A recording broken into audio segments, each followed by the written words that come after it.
ในท้ายอาทิตย์ที่ผ่านมาทั้งคณะนำองค์การปกครองเมืองหาดทรายฟงและเมืองจันทร์ได้นำพาขบวนการอนามัยวันเสาร์แดงอยู่วงเวียนบ้านสมสนุกหาบ้านหนองไฮนำพาโดยทานบัวใสลุณวงศา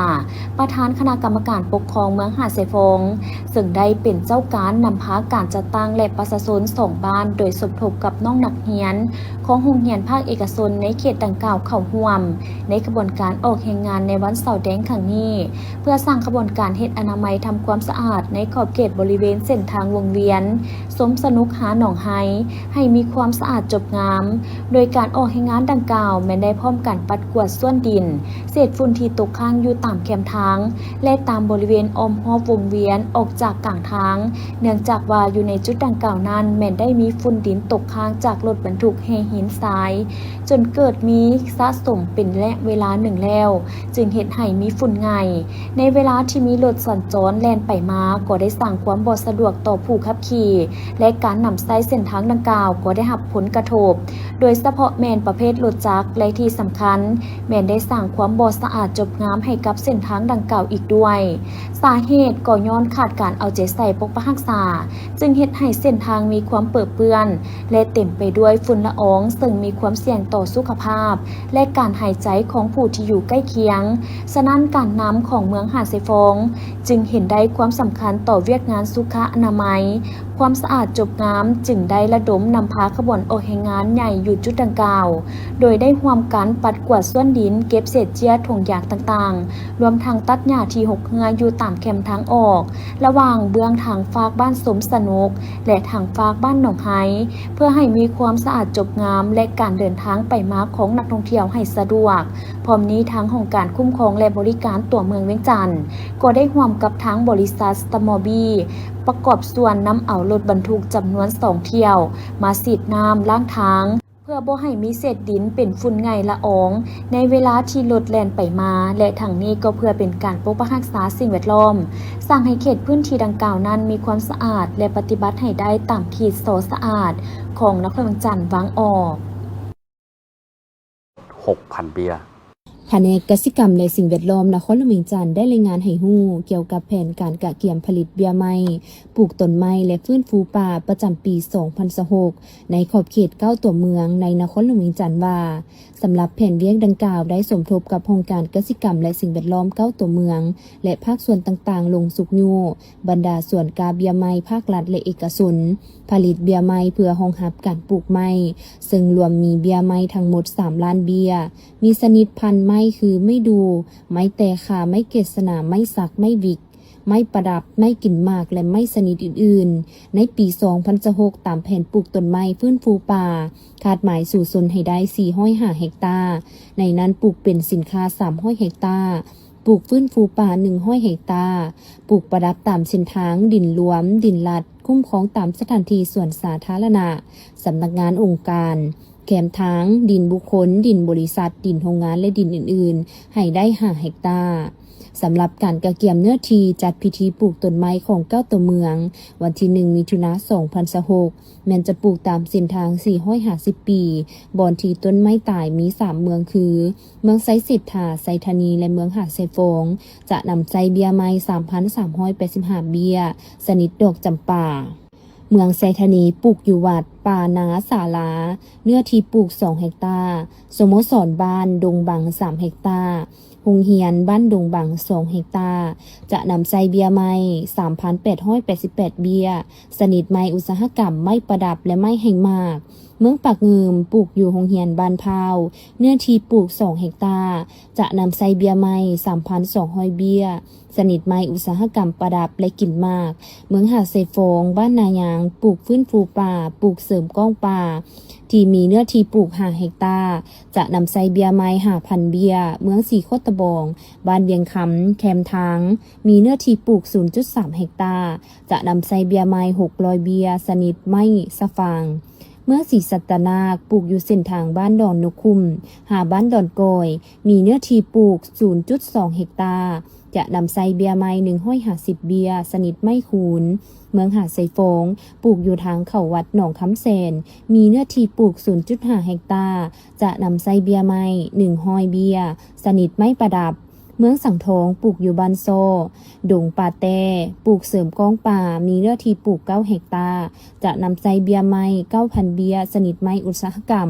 เมืองจันทบุรีปลูกอยู่โรงเรียนมัธยมสมบูรณ์บ้านบ่อนางงัวมีเนื้อที่ปลูก 0.3 เฮกตาร์จะนำใจเบียร์ไม้100 เบียร์สนิทไม้อุตสาหกรรมและไม้ประดับส่วนแผนกกสิกรรมและสิ่งแวดล้อมนครหลวงเวียงจันทร์สมทบกับกรมป่าไม้และองค์การปกครองเมืองสังทองและองค์การกสิกรรมและสิ่งแวดล้อมเมืองสังทองบ้านเพียราชจะจัดพิธีปลูกไม้ในวันที่1 มิถุนายน 2026ปลูกอยู่บ้านเพียราชเขตเนื้อที่ไฟไหม้ลามป่าเขตป่าสงวนแห่งชาติภูพนังในเนื้อที่6 เฮกตาร์จะนำใจเบียร์ไม้ 6,000 เบียร์สนิทไม้แต่ขาไม่ดูและไม่ยุ้มหินไม้แขนและไม้อื่นๆในวันที่ 14 พฤษภาคม 2026 สหายอาสพังท้องศรีพันดอนกรรมการศูนย์กลางภาคเลขาคณะภาคประธานสภาประชาชนนครหลวงจันทร์ได้เดินทางไปเยี่ยมยามเขตอุตสาหกรรมทรงเก่าแขวงแข่งหัวโดยเฉพาะเยี่ยมยามโรงงานหังนกแข่งหัวของบริษัทเย็นสตาวแข่งหัวโอกาสนี้ท่านนางจิงทีหงเวนเลขาคณะภาคประธานสภาสมาชิกบริษัทเย็นสตาวแข่งหัวได้รายงานให้ฮู้ว่าบริษัทพวกเฮาแม่นวิสาหกิจหลักที่ขึ้นกับคณะกรรมการประชาชนแขวงแข่งหัวสร้างตั้งขึ้นในปี 1990 โดยมีพระบทบาทในการคุ้มครองปกปักรักษาและพัฒนาแหล่งทรัพยากรหังนกแอ่นธรรมชาติปัจจุบันบริษัทคุ้มครอง 33 เกาะนกแอ่นที่มีถ้ำนกแอ่นน้อยใหญ่ทั้งหมด 173 แห่งซึ่งได้รับการยั่งยืนสถิติระดับอาซีเกี่ยวกับจำนวนถ้ำนกแอ่นและปริมาณการขุดค้นหังนกแอ่นธรรมชาติที่หลายที่สุดนอกจากการขุดค้นบริษัทยังได้เอาใจใส่พัฒนาแบบยืนยงโดยการสร้างตั้งโรงงานผลิต7 แห่งเพื่อปรุงแต่งผลิตภัณฑ์จากหังนกแอ่นตอบสนองความต้องการของลูกค้าทางภายในและต่างประเทศผลิตภัณฑ์ของพวกเขาได้ส่งออกไปหลายกว่า30 ประเทศและเขตแคว้นเซนจีนอเมริกาออสเตรเลียแคนาดาญี่ปุ่นและเกาหลีใต้สำหรับการร่วมมือกับสปป.ลาวปี 2011 บริษัทได้เปิดห้องการผู้ต่างหน้าการค้ายุคแขวงจำปาสักปี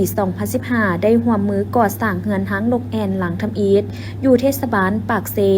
แขวงจำปาสักซึ่งเป็นบัตรก้าวสำคัญในการพัฒนาแขนงการนี้อยู่ลาวมาฮอดปัจจุบันบริษัทได้ร่วมมือก่อสร้างเฮือนหังนกแอ่นทั้งหมด50 หลังในหลายแขวงของลาวเช่นจำปาสักอัตตปือสวรรณเขตเสกองบริคำไซแขวงเวียงจันทน์และนครหลวงจันทน์พวกเขาเชื่อมั่นว่าผลิตภัณฑ์ยี่ห้อเย็นซาวแขวงหัวจะสืบต่อเป็นขวดต่อในการสุกยูการแลกเปลี่ยนการร่วมมือทางด้านเศรษฐกิจและหัดแน่นสายบัวพันมิตรภาพอันยิ่งใหญ่ระหว่างประชาชนสองชาติเวียดนามลาวให้แน่นแฟ้นยิ่งขึ้นภายหลังสำเร็จการเยี่ยมยามโรงงานหังนกแล้วสหายอาสพังท้องศรีพันดอนยังได้สืบต่อไปเยี่ยมชมปราสาทโบนากาฮอนจองซึ่งเป็นแหล่งท่องเที่ยวทางประวัติศาสตร์ที่สำคัญและมีชื่อเสียงของแขวงแข่งหัวจุดเด่นทางด้านสถาปัตยกรรมของสถานที่แห่งนี้แม้นถูกสร้างด้วยดินจีสีแดงโดยใช้เทคนิคการเสื่อมต่อที่พิเศษเฮ็ดให้บ่เห็นหอยหมอต้าหรือปูนขาวอย่างชัดเจนในอดีตมีปราสาททั้งหมด8 หลังแต่ปัจจุบันยังเหลือเพียง4 หลังที่ตั้งอยู่ถึง3 ระดับของเนินเขาและในทุกๆปีจะมีงานบุญแถบบ้าขึ้นอย่างยิ่งใหญ่ช่วงเดือนเมษาซึ่งดึงดูดนักท่องเที่ยวเข้ามาเที่ยวชมได้เป็นอย่างดีในวันที่ 14 พฤษภาคม 2026 ท่านศิริราช ทงศิลป์ ทองเพ็งประธานคณะกรรมการปกครองนครหลวงจันทน์พร้อมด้วยคณะได้ลงเคลื่อนไหวสุขยูเวียกงานฮักทานติดพันกับการส่งเสริมการลงทุนและการพัฒนาสถานที่ท่องเที่ยวอยู่เมืองสังทองนครหลวงจันทน์โดยการต้อนรับของท่านสังวรพิมพ์มสอนประธานคณะกรรมการปกครองเมืองสังทองพร้อมด้วยภาคส่วนที่เกี่ยวข้องเข้าร่วมในการลงเคลื่อนไหวครั้งนี้ท่านประธานคณะกรรมการปกครองนครหลวงจันทน์พร้อมคณะได้ลงติดตามเบิ่งสถานที่ตัวจริงของโครงการที่จะพัฒนาเป็นแหล่งท่องเที่ยวแบบยืนยงตามสายน้ำสังซึ่งเป็นสายน้ำธรรมชาติที่สวยงามของเมืองสังทองอ้อมหอบด้วยภูผาป่าไม้อันเขียวสดงดงามอากาศบริสุทธิ์สดใส ถ้าหากได้รับการพัฒนาเป็นสถานที่ท่องเที่ยว จะสามารถดึงดูดแขกคนให้มาเที่ยวชมเป็นจำนวนหลาย ทั้งจะช่วยพัฒนาเศรษฐกิจของเมืองให้ขยายตัวและชีวิตการเป็นอยู่ของประชาชนให้ดีขึ้นอีกด้วย โอกาสนี้ทางคณะยังได้รับฟังการรายงานโดยย่อเกี่ยวกับแผนการศึกษาและสำรวจความเป็นไปได้ในการลงทุนพัฒนาแหล่งท่องเที่ยวดังกล่าวรวมทั้งวิสัยทัศน์และจุดประสงค์เป้าหมายของโครงการซึ่งโครงการดังกล่าวนี้มีเป้าหมายจะสร้างเป็นแหล่งท่องเที่ยวทางด้านวัฒนธรรมธรรมชาติวิถีชีวิตกสิกรรมแบบครบวงจรเพื่อสร้างทางแหงทางด้านเศรษฐกิจให้แก่เมืองสังทองมีการพัฒนาหลายขึ้นกว่าเก่าโอกาสนี้ท่านศิริราชทุ่งศิลป์ทองเพ็งได้มีคำเห็นชี้นำต่อโครงการว่าโครงการนี้แม่นโครงการที่มีความหมายสำคัญถ้าหากได้รับการจัดตั้งปฏิบัติอย่างเป็นรูปธรรมจะกลายเป็นใบหน้าเบตาอันใหม่ให้แก่เมืองสังทองก็คือนครหลวงจันทร์พร้อมเดียวกันนั้นท่านยังได้เน้นหนักให้องค์การปกครองเมืองสังทองและภาคส่วนที่เกี่ยวข้องเอาใจใส่ติดตามกวดกายอย่างใกล้ชิดเพื่อให้ผู้ที่จะมาพัฒนาต้องลงมือเหตุแท้ทำจริงสิ่งสำคัญที่สุดให้หลีกเลี่ยงผลประโยชน์ต่อโครงการลงทุนอื่นๆในเขตใกล้เคียงและบ่ให้มีปัญหาห่างเสียงของสังคมพร้อมนี้ต้องให้ประชาชนในท้องถิ่นมีส่วนร่วมในการพัฒนาเพื่อความยืนยงในระยะยาวแขวงอุดมใจกองประชุมดังกล่าวได้จัดขึ้นในวันที่ 12 พฤษภาคม 2026 นี้โดยการเป็นประธานของสหายบุญคงลาเจียมพรเลขาคณะบริหารงานพรรคแขวงประธานสภาประชาชนแขวงอุดมใจมีบรรดาสหายกรรมการประจำพรรคแขวงกรรมการพรรคแขวงอดีตการนำของแขวงสภาประชาชนแขวงคณะพรรคคณะบรรษา2กองบัญชาการป้องกันศาสตร์ป้องกันความสงบแขวงคณะพรรคคณะพนักงานองค์การอ้อมข้างแขวงเข้าร่วมสหายบุญคงลาเจียมพรได้เน้นหนักให้คณะพรรคแต่ละคันยกสูงความสามารถในการนำพาของพรรคสร้างกลไกการปฏิบัติที่เป็นเอกภาพโปร่งใสและสร้างเสถียรภาพสร้างสภาพแวดล้อมที่เอื้ออำนวยต่อการลงทุนและรับเอานวัตกรรมใหม่เพื่อการพัฒนาที่ว่องไวและครบวงจรพรรคและองค์การบริหารต้องมีความเป็นเอกภาพในการจัดตั้งปฏิบัติปรับปรุงระเบียบวินัยและวิธีการจัดตั้งปฏิบัติเปลี่ยนจากการคุ้มครองตามคำสั่งไปสู่การบริหารที่เน้นผลได้รับที่จับต้องได้เปลี่ยนจากการประเมินผลด้วยบทรายงานไปสู่การประเมินผลจากผลิตภัณฑ์ตัวจริงยุติการปัดความรับผิดชอบเสื่องอ้ำความผิดพลาดและต้องมีความรับผิดชอบต่อกับผลกระทบที่เกิดขึ้นกับสังคมถือเอาประชาชนเป็นกบและยกระดับชีวิตการเป็นอยู่ของประชาชนให้ดีขึ้นสร้างทันแถวพนักงานให้มีความสามารถมีคุณทัศน์การเมืองคุณสมบัติศีลธรรมและเป็นมืออาชีพพนักงานต้องกล้าคิดกล้าทำกล้าประดิษฐ์สร้างและกล้ารับผิดชอบต้องให้โอกาสและปกป้องพนักงานที่กล้าเปลี่ยนแปลงเพื่อผลประโยชน์ส่วนรวมต้องแก้ไขพนักงานที่ขาดคุณทัศน์เว้าดีแต่เฮ็ดบ่ได้และพนักงานที่เลือกเวียกต้องสร้างรัฐเฮาให้เป็นรัฐแห่งกฎหมายนับมือเข้มแข็งและทันสมัยสร้างให้ระบบบริหารรัฐให้มีประสิทธิภาพมีระเบียบวินัยโปร่งใสและรับใช้ประชาชนอย่างแท้จริงจากท่านผู้ชมปิดท้ายข่าวเที่ยงในวันนี้จะพาท่านผู้ชมมาติดตามรายงานทางเมืองบริคันแขวงบริคำไซประกาศสั่งตั้งตาแสงน้ำเฮืองซึ่งเป็นตาแสงที่3ของเมืองขึ้นอย่างเป็นทางการพิธีดังกล่าวได้จัดขึ้นในวันที่ 12 พฤษภาคม 2026 นี้ภายใต้การเป็นประธานของท่านสมใจแก้วสุวรรณเลขาคณะบริหารการพรรคเมืองบริคันเข้าร่วมของท่านสมเพชรคำมณีหองหัวหน้าคณะจัดตั้งแขวงบริคำไซคณะชี้นำคัดเมืองประธานคณะกรรมการปกครองตาแสงพร้อมโดยองค์การปกครองบ้านและพ่อแม่ประชาชนบรรดาเผ่าเข้าร่วมท่านสมเพชรคำมณีได้ขึ้นผ่านข้อตกลงของประธานคณะกรรมการปกครองแขวงว่าด้วยการอนุมัติสั่งตั้งตาแสงนำเฮืองและผ่านข้อตกลงของคณะประจำพรรคแขวงบริคำไซว่าด้วยการสั่งตั้งองค์การคณะพรรคตาแสงนำเฮืองเป็นตาแสงที่3ของเมืองบริคันแขวงบริคำไซสำนักงานตาแสงนำเฮืองตั้งอยู่บ้านผาเมืองห่างจากสำนักงานปกครองเมืองประมาณ27กิโลเมตรมีเนื้อที่คุ้มครองทั้งหมด 89,184 เฮกตาร์ประกอบมี13บ้านเป็นตาแสงที่กลุ่มเอา2กลุ่มบ้านคือกลุ่มบ้านผาเมืองมี8บ้านและกลุ่มบ้านบ่อมี5บ้านพลเมืองทั้งหมด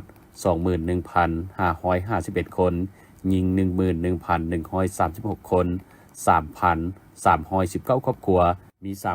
3,557 หลังคาเรือนตาแสงนำเฮืองประกอบมีบุคลากรทั้งหมด13ท่านหญิง3ท่านในนั้นคณะประจำพรรคเมือง และคณะกรรมการปกครองเมืองบริคันได้ออกมาตีตกลงเฮ็ดดีแต่งตั้งเอาทานพรไซบริวันกรรมการพรรคเมืองเป็นเลขาคณะบริหารการพรรคฮักทานตาแซงเป็นประธานคณะกรรมการปกครองตาแซงดำเฮือง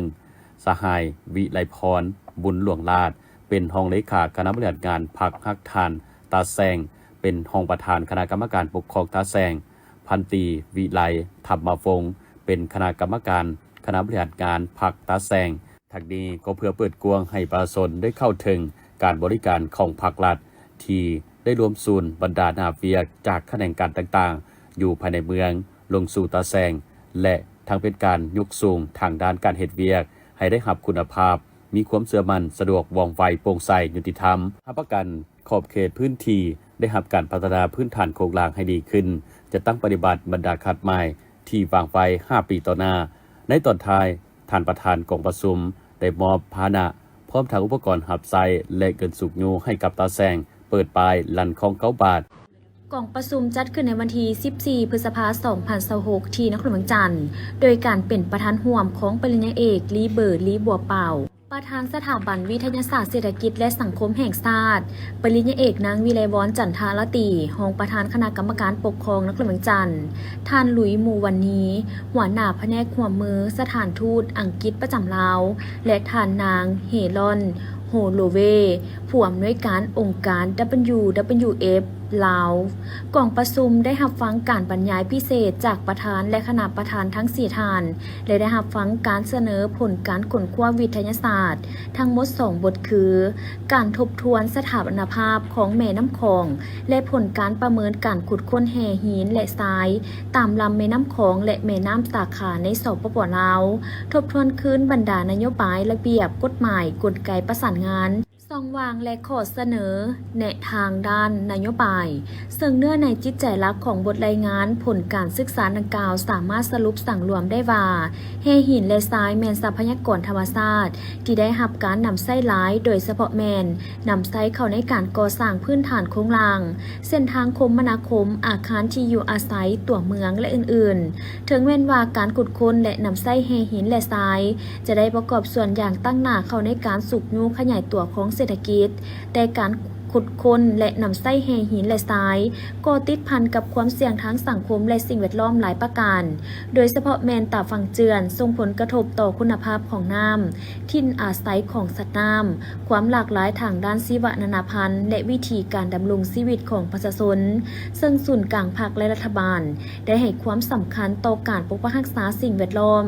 การพัฒนาแบบยืนยงและการนำใช้ทรัพยากรธรรมชาติที่มีอยู่อย่างจำกัดให้เกิดผลประโยชน์สูงสุดแต่ถึงอย่างใดก็ตามกลไกการคุ้มครองการขุดค้นแห่หินและทรายอยู่สปป.ลาวของพวกเขาก็ยังมีจุดอ่อนและส่องวางบางประการที่จะต้องได้รับการปรับปรุงให้เข้มแข็งขึ้นเติมเป็นต้นแมนการประสานงานและการนำพาในการคุ้มครองยังภายใต้แขนงการยังขาดแผนการและแผนงานการขุดค้นที่มีประสิทธิภาพและประสิทธิผลสูงการอนุมัติโครงการขุดค้นแห่หินและทรายในปัจจุบันยังอิงใส่การเสนอของผู้ลงทุนเป็นต้นต่อเหตุให้มีความเสี่ยงต่อสังคมและสิ่งแวดล้อมการคุ้มครองผลกระทบต่อสังคมและสิ่งแวดล้อมยังบ่ทันมีประสิทธิภาพและประสิทธิผลเท่าที่ควรเนื่องจากหลายสาเหตุในนั้นรวมมีความสามารถและประสบการณ์เฉพาะด้านของพนักงานแขนงการเกี่ยวข้องความบ่เป็นอิสระด้านการเงินงบประมาณส่องวางของระเบียบกฎหมายและอื่นๆระเบียบกฎหมายที่เกี่ยวข้องบางฉบับยังบ่ทันสอดคล้องกันและการติดตามและควบคุมการขุดค้นการลักลอบขุดค้นยังบ่ทันเข้มแข็งเพื่อยกประสิทธิภาพประสิทธิผลและความยืนยงของการขุดค้นแห่หินและทรายอยู่สปป.ลาวให้สูงขึ้นเติม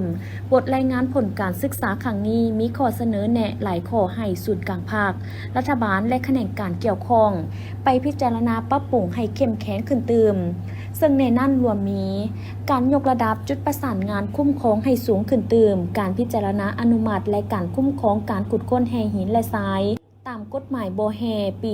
2017 เช่นเดียวกับโบเฮอื่นๆ เพิ่มทวีความเข้มแข็งในการคุ้มครองผลกระทบทางสังคมและสิ่งแวดล้อม ทบทวนและปรับปรุงบรรดากฎหมายและกฎระเบียบที่ขัดกันให้สอดคล้องกัน ดำเนินการศึกษาคาดคะเนความต้องการสอบค้นสำรวจ และสร้างแผนการขุดค้นที่มีประสิทธิภาพและประสิทธิผล เพิ่มทวีการจัดตั้งปฏิบัติกฎหมายและกฎระเบียบที่เกี่ยวข้อง ให้เข้มงวดขึ้นเติม และเพิ่มทวีการสกัดกั้นและปราบปรามการลักลอบขุดค้นที่บ่ถูกต้องตามกฎหมายกองประชุมสัมมนายังได้รับฟังคำคิดคำเห็นจากผู้ต่างหน้าแขนงการที่เกี่ยวข้องโดยกงของภาครัฐและภาคธุรกิจที่เกี่ยวข้องได้ปรึกษาหารือเกี่ยวกับปัญหาดังกล่าวด้วยบรรยากาศอันฟดฟื้นกงไปกงมาและสร้างสรรค์ซึ่งคำคิดเห็นล้วนแล้วแต่มีความสำคัญและเป็นประโยชน์ให้คณะรับผิดชอบนำไปพิจารณาปรับปรุงผลของการค้นคว้าให้อุดมสมบูรณ์ขึ้นเติม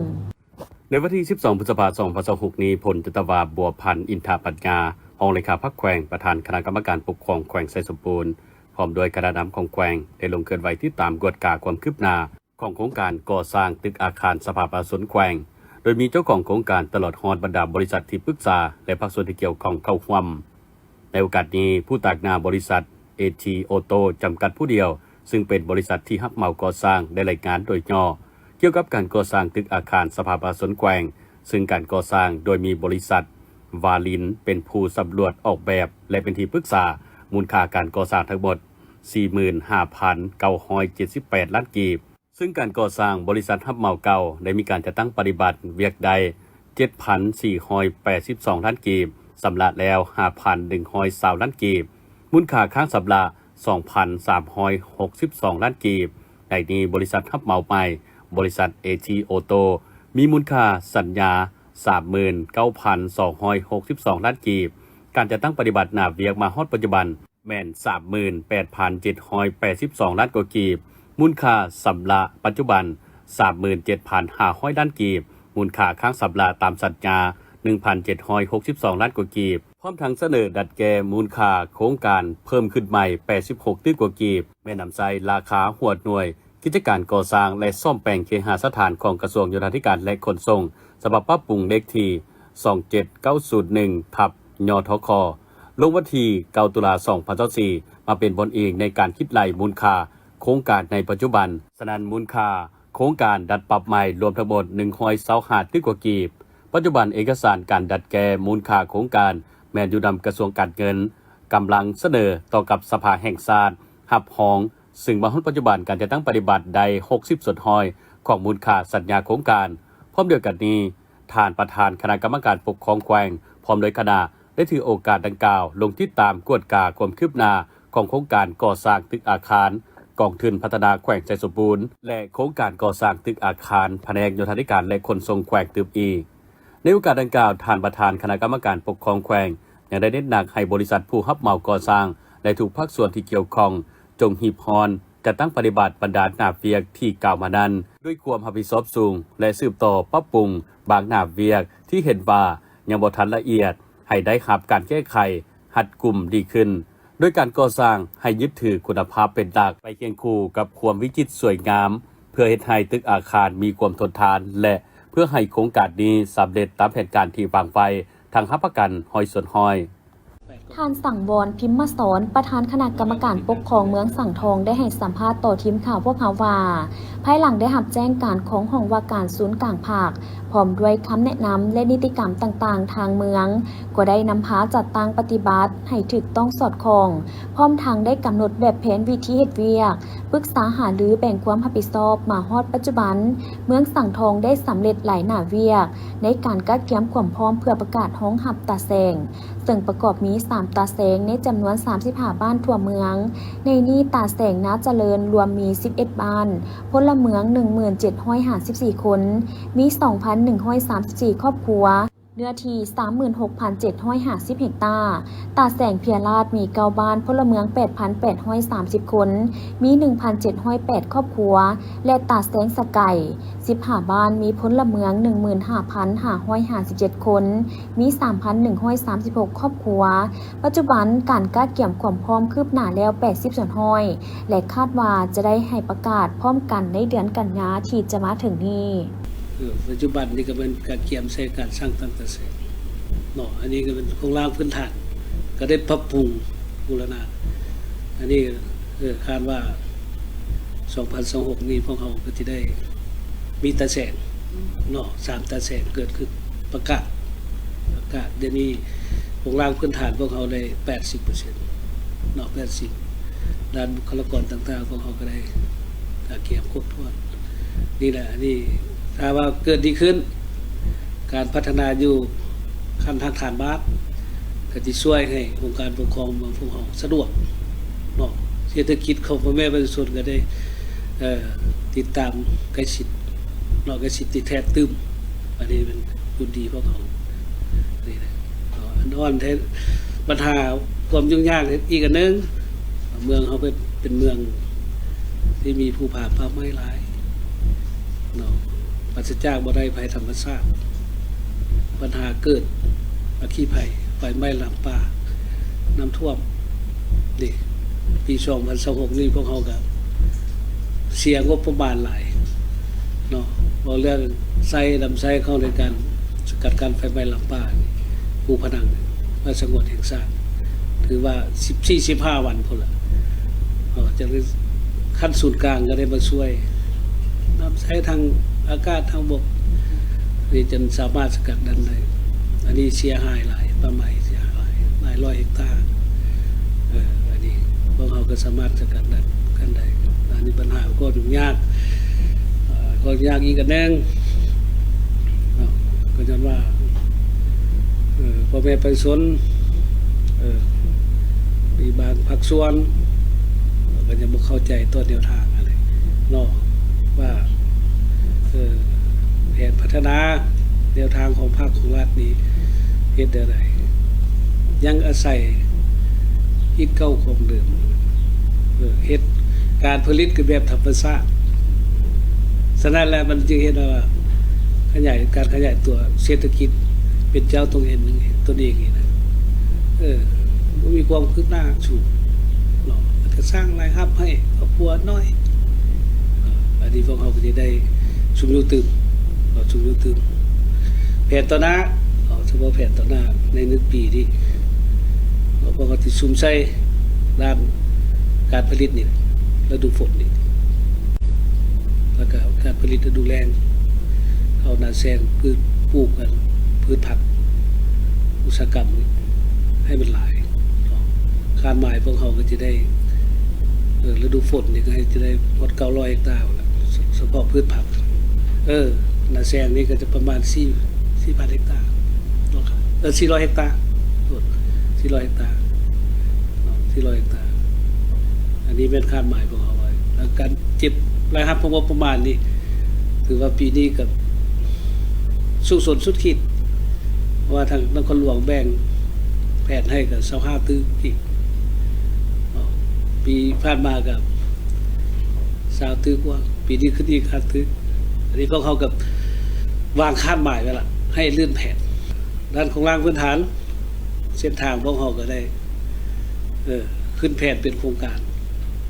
ไว้ได้หลายเส้นคาดว่าปีนี้อาจจะได้ก็หลายกิโลเนาะทางเบตงอยู่เทศบาลเมืองนี้แล้วก็บ้าน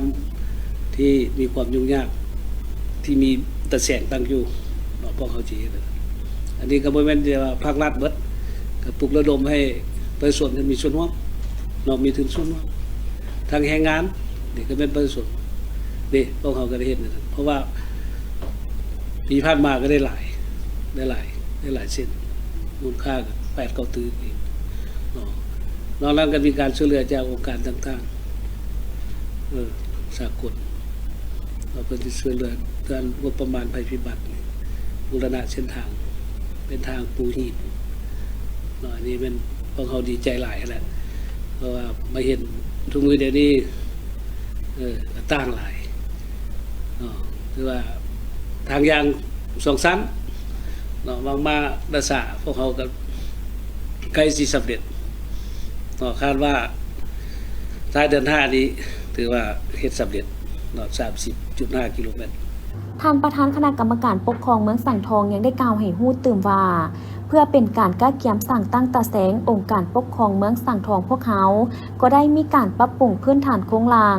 สร้างการพัฒนาเพื่อรองรับการไปมาได้สะดวกสบายพร้อมทางได้มีการปรับปรุงบุคลากรแต่งตั้งความรับผิดชอบและจะได้มีการประกาศสร้างตั้งตาแสงขึ้นให้สำเร็จในปี 2026 นี้ถ้าหากสำเร็จแล้วก็จะเป็นผลดีหลายด้านในการสืบต่อพัฒนาเมืองให้เติบใหญ่เข้มแข็งและเฮ็ดให้ชีวิตการเป็นอยู่ของชาวเมืองนับมือนับดีขึ้นไปเรื่อยๆดังนั้นจึงเรียกร้องให้ทุกภาคส่วนโดยเฉพาะคณะรับผิดชอบที่ถูกแต่งตั้งจงได้เอาใจใส่สู่ส่วนในการจัดตั้งปฏิบัติเวียกงานให้เกิดเป็นรูปธรรมและมีผลสำเร็จตามคาดหมายและเรียกร้องให้ประชาชนจงพร้อมการประกอบส่วนเป็นเจ้าการมีส่วนร่วมในทุกขบวนการของการจัดตั้งอย่างตื่นตัวเป็นเอกภาพและมีความสามัคคีร่วมกันเฮ็ดให้เมืองสังทองมีการพัฒนาก้าวไปเรื่อยๆในวันที่ 12 พฤษภาคม 2026 คณะผู้แทนขั้นสูงนครหลวงเวียงจันทน์นำโดยสหายอาจสะพังทองศรีพันดอนกรรมการศูนย์กลางภาคเลขาคณะภาคประธานสภาประชาชนนครหลวงเวียงจันทน์ได้พบปะสองฝ่ายร่วมกับสหายนางฝุยทิหงหารองเลขาคณะภาคประธานสภาประชาชนนครหลวงฮานอยอยู่ที่ห้องว่าการสภาดังกล่าวโอกาสนี้สหายนางฟุงทิหงหาได้แสดงความต้อนรับอย่างอบอุ่นและตีราคาสูงต่อการเดินทางมาเยี่ยมยามและเฮ็ดเวียกอยู่นครหลวงฮานอยครั้งนี้ซึ่งเป็นการสืบต่อเสริมขยายสายผัวพันมิตรภาพอันดีงามระหว่างสภาประชาชน2นครหลวงในระยะที่ผ่านมาให้ลึกซึ้งยิ่งขึ้นสหายอาจสะพังทองศรีพันดอนได้แสดงความขอบใจต่อการต้อนรับอันอบอุ่นพร้อมทางได้รายงานด้านการเคลื่อนไหวเวียกงานสภาประชาชนนครหลวงเวียงจันทน์ซึ่งในต้นเดือนเมษายน 2026 ที่ผ่านมาก็ได้สำเร็จการดำเนินของประชุมครั้งปฐมฤกษ์ของสภาประชาชนนครหลวงเวียงจันทน์สุดที่ 5ในนั้นได้พิจารณารับร้องเอาเวียกงานสำคัญเป็นต้นได้รับร้องเอาผลการเลือกตั้งและยั่งยืนคุณลักษณะของสมาชิกสภาประชาชนนครหลวงเวียงจันทน์สุดที่ 5ซึ่งประกอบมีสมาชิกสภาประชาชนนครหลวงเวียงจันทน์ทั้งหมด56ท่านหญิง15ท่านและรับร้องเวียกงานสำคัญพื้นฐานอื่นๆที่เป็นเวียกงานภายในของสภาประชาชนและของนครหลวงเวียงจันทน์จำนวนหนึ่งในโอกาสนี้เพื่อเสริมขยายบทบันทึกการร่วมมือที่มีมาแล้วนั้นสภาประชาชนนครหลวงเวียงจันทน์เสนอการร่วมมือเพิ่มเติมเพื่อให้เข้าสู่ลวงลึกเจาะจงตื่มอีกเป็นต้นการปฏิบัติ3ภาระบทบาทหลักของสภาประชาชนการหันเป็นทันสมัยในระบบการบริหารจัดการภายในองค์การจัดตั้งสภาก็คือระบบการดำเนินกองประชุมเสริมขยายการร่วมมือและช่วยเหลือในการก่อสร้างฝึกอบรมให้สมาชิกสภาประชาชนและพนักงานของสภาประชาชนการพบปะครั้งนี้ยังได้แลกเปลี่ยนบทเรียนด้านการสร้างและปรับปรุงนิติกรรมใต้กฎหมายการติดตามกฎกาโดยเฉพาะวิธีการและกลไกการติดตามกฎกาของสภาประชาชนต่อการจัดเก็บรายรับในการนำใช้งบประมาณให้มีความโปร่งใสและบรรลุคาดหมายบทเรียนเกี่ยวกับกลไกการพบปะประชาชนการแก้ไขคำห้องถูกคำเสนอของประชาชนพร้อมทางบทเรียนการหันเป็นทันสมัยให้แก่สภาประชาชนนครหลวงเวียงจันทน์พิธีดังกล่าวได้จัดขึ้นในวันที่ 15 พฤษภาคม 2026 อยู่ที่โรงเรียนทิพย์จันทร์โดยการเข้าร่วมของทานบุญซูภัยวิเศษประธานคณะกรรมการปกครองเมืองนาไซทองทานสมลีหลวงพระจันทร์ห้องหัวหน้าแผนกศึกษาธิการและกีฬานครหลวงจันทร์มีหัวหน้าห้องการศึกษาธิการและกีฬาเมืองผู้อำนวยการโรงเรียนพร้อมด้วยภาคส่วนเกี่ยวข้องเข้าร่วม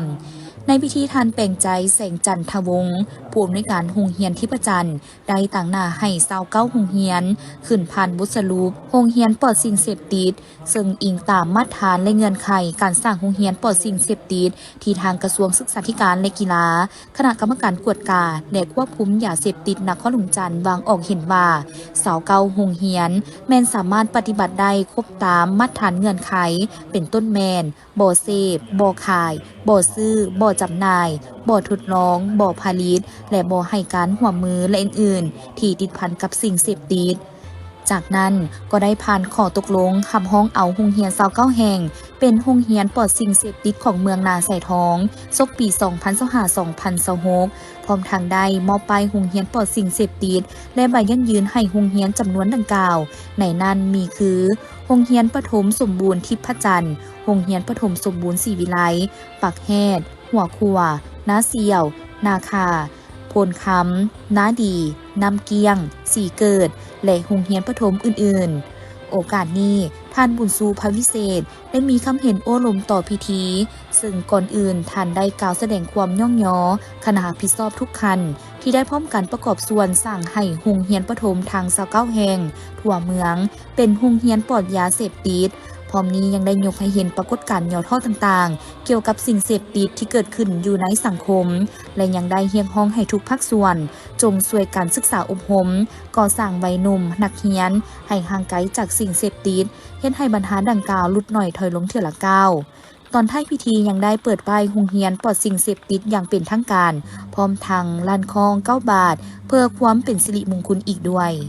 กล่องประชุมจัดขึ้นในวันที่15 พฤษภาคม 2026 ที่ห้องว่าการปกครองนครเมืองจันทร์โดยการเป็นประธานของสหายทวีไซเหมาสุมพูห้องเลขาคณะบริหารงานพรรคนครเมืองจันทร์มีกรรมการประจำพรรคกรรมการพรรคนครเมืองจันทร์กรรมการประจำพรรค9เมืองคณะพรรคกองบัญชาการคณะพรรคภาคฐานและหน่วยพรรคภาคฐานแผนกองค์การเทียบเท่าเข้าร่วมสหายทวีไซเหมาสุมพูได้กล่าวว่ากองประชุมใหญ่ครั้งที่12ของพรรคได้ตีราคาสูงต่อผลสำเร็จในการปกปักรักษา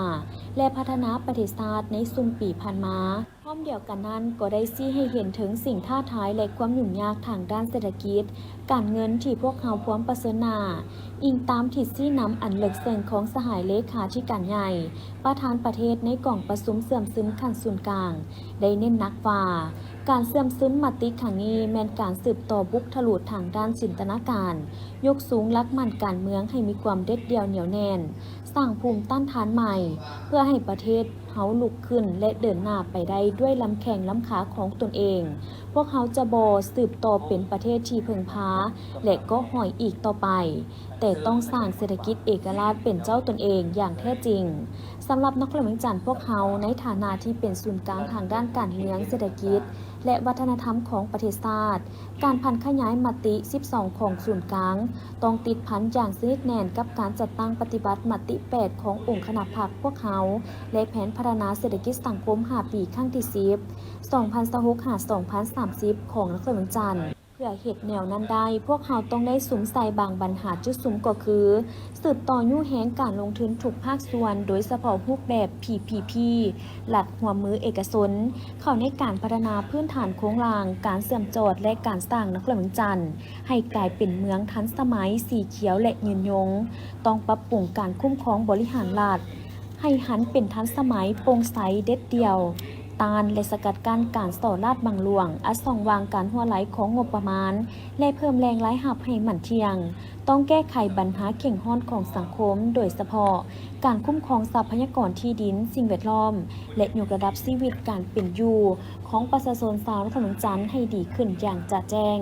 พร้อมเดียวกันนั้นก็เรียกร้องมายังบรรดาสหายคณะพรรคทุกคันที่เข้าร่วมกองประชุมครั้งนี้จงเชิดชูความรับผิดชอบการเมืองของตนให้สูงขึ้น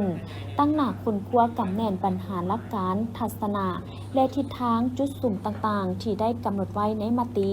พร้อมกันนำเอาเนื้อในจิตใจดังกล่าวไปผันขยายเข้าในหน้าที่การเมืองของแขนงการและท้องถิ่นของตนให้เกิดดอกออกผลเป็นรูปธรรม